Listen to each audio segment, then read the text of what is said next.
Assalamualaikum. Halo rekan-rekan tani ternak seluruh Indonesia. Jumpa lagi bersama saya Makmun, owner dari Ladang Ternak Lestari. Alhamdulillah kali ini saya sedang di ladang hijauan bersama Pak Udin dan paman saya yang sedang panen rumput pakcong. Sebetulnya istilah panen kurang pas ya, karena pakcong ini bukan buah gitu, tapi rumput. Ya ngarit gitu aja. Cuman kebetulan hari ini juga ada yang pesan 6 sak bibit pakcong.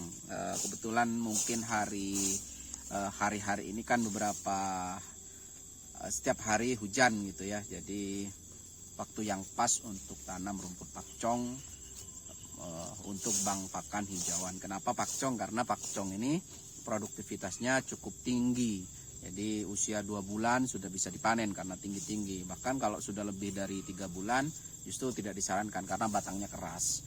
Produktivitas tinggi juga katanya nutrisinya tinggi. Tapi bagaimanapun yang namanya rumput, setinggi apapun nutrisinya ya tetap rumput lah, tetap kalah sama konsentrat. Tetapi itu akan cukup membantu ketika peternakan menginginkan pakan yang hemat gitu. Karena kalau pakan itu kita beli terus pakai konsentrat ataupun pakai complete feed atau apalah namanya, maka kos untuk pakan atau biaya untuk pakan itu akan sangat tinggi ya. Kalau nggak mau dibilang sangat tinggi, tinggi sajalah gitu. Walaupun memang pada akhirnya ketika dikalkulasi dengan perolehan domba masih masuk ya, masih masuk itu. Karena kenapa saya bilang masuk? Karena banyak yang pakai pakan konsentrat ataupun pakai pakan complete feed, terutama bagi mereka yang peternak di atas kapasitas 100 ekor gitu. Kalau peternak hanya puluhan atau belasan gitu ya, maka ya hijauan ngarit saya pikir kalau punya rumput pakcong atau odot setengah jam itu sudah dapat 3 kali. Saya sendiri ternak saya tidak banyak ya, karena lebih banyak yang dirawat oleh orang. Ternak dulu itu sampai 20 ya, sekarang ada 16 ekor.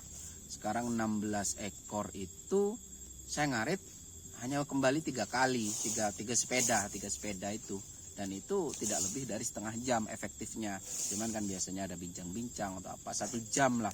Itu 1 jam sudah selesai ngarit. Karena kalau cuman 1 sepeda itu ya paling 15 menit itu sudah sangat terlalu lama ya ngarit kalau pakcong itu.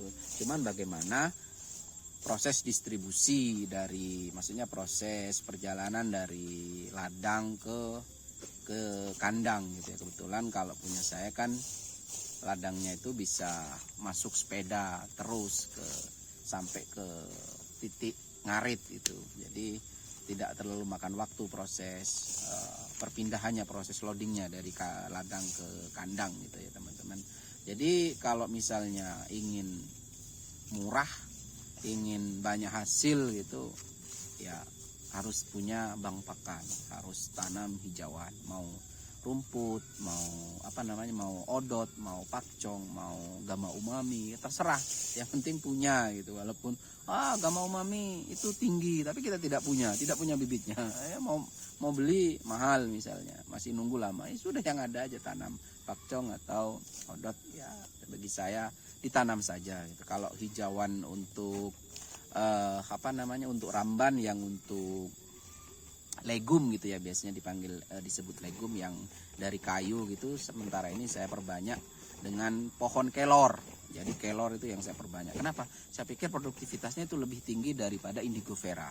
Dan nutrisinya ya saya pikir ya, menurut saya pribadi, mungkin tidak tahu lah, menurut saya pribadi masih jauh lebih tinggi kelor gitu. Dan palabilitasnya disukai ternak juga, artinya tingkat kesukaan ternak itu juga tinggi. Kemarin saya coba, saya kasih makan kelor itu sehari ya mau dimakan. Terutama kan bagi induk yang menyusui sangat baik, sangat bagus gitu. Jadi untuk manusianya juga bagus juga gitu. Jadi mau misalnya sisanya dimakan peternaknya, mau kemudian dimakan oleh binat ternaknya ya terserah gitu. Yang penting menurut saya kelor ini pilihan pas untuk ditanam sebagai inovasi pangan atau biar macam-macam gitu ya, biar variasi makanan untuk domba atau kambing. Saya pikir kelor ini masuk secara produktivitas, dia lebih cepat daripada Indigo Vera. Kenapa saya bisa mengatakan? Karena saya punya Indigo Vera beberapa batang. Yang kedua, lebih cepat dari Kaliandra merah sama Kaliandra putih. Saya bisa mengatakan karena saya tanam juga. Jadi menurut saya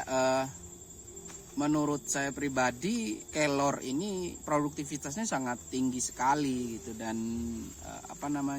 nutrisinya juga tinggi. Apalagi cara menanamnya kan juga mudah, tinggal stek aja gitu kan, tinggal stek nanti tumbuh, kemudian tinggal nebang, panennya tinggal nebang, kasihkan aja ke ternak itu.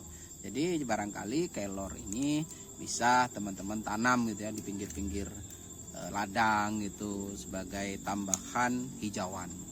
Itu ya teman-teman, mudah-mudahan cerita hari ini ya bisa memberikan inspirasi, bukan inspirasi ya, terlalu tinggi kalau ya, bisa memberikan ide-ide untuk tanam hijauan apa yang mau ditanam. Itu aja dari saya, Om Makmun dari Ladang Ternak Lestari.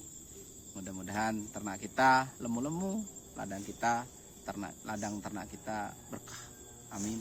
Assalamualaikum warahmatullahi wabarakatuh.